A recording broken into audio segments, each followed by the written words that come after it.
जिंदगी में कितने भी दुख आ जाए, कभी उनसे भागना मत, क्योंकि जितनी भी कोशिश कर लो, मुसीबतें आपका पीछा कभी नहीं छोड़ेगी। इसलिए मुसीबतों का डटकर सामना करो। जो लोग बोलते हैं ना कि उनके पास वक्त नहीं है, उनके पास वक्त तो भरपूर होता है, बस उनको तुम्हें नहीं देना होता। यह बात समझ लेना कि उसका दिल भर गया है। यह बात जितनी आपको चुभेगी, उतनी ही आपको खाई में गिरने से बचाएगी। तो अगली बार उनके सामने वक्त की भीख मत मांगना। किसी को कुछ कहने से पहले एक बार जरूर सोच लेना। अगर वही शब्द आपसे कहे तो आपको कैसा लगेगा। जब तुम्हें लगे कि तुम्हारा कोई नहीं है, तो आसमान की तरफ देखना, वहां जो है ना, वो हमेशा से तुम्हारा था और हमेशा तुम्हारा रहेगा। कभी दुश्मन की भी मदद करनी पड़े तो चूकना मत। हम दिलवाले हैं, बदला लेना तो बुज़दिलों का काम है। चाहे वन करो वही मार्ग जिससे कर्मों का श्रेय हो।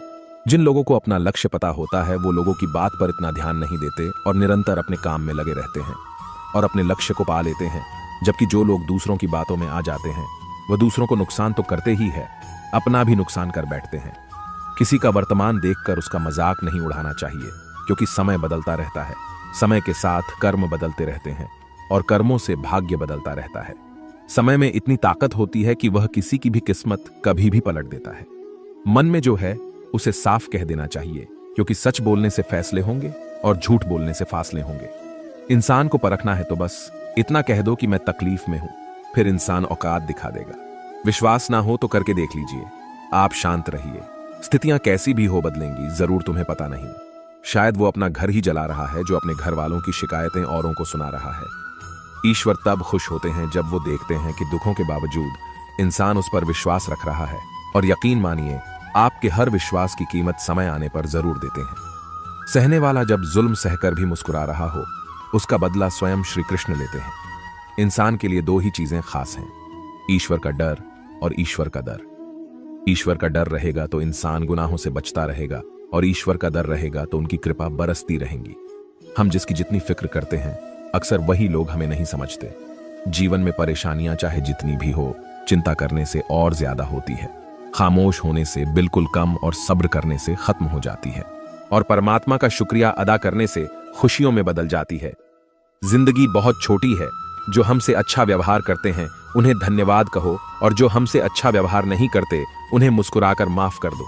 अगर आप दुख पर ध्यान दोगे तो हमेशा दुखी रहोगे, और सुख पर ध्यान दोगे तो सुखी रहोगे। आप जिस चीज पर ध्यान दोगे वही चीज सक्रिय हो जाएगी और आपके जीवन में तुरंत प्रवेश करना शुरू कर देगी। यही कुदरत का नियम है। हृदय से जो दिया जा सकता है वो हाथ से नहीं, और मौन से जो कहा जा सकता है वह शब्द से नहीं। चिंता मत करो, क्योंकि जिसने तुम्हें इस दुनिया में भेजा है उसे आपकी ज्यादा चिंता है। संबंधों को सिर्फ समय की नहीं, समझ की भी जरूरत होती है।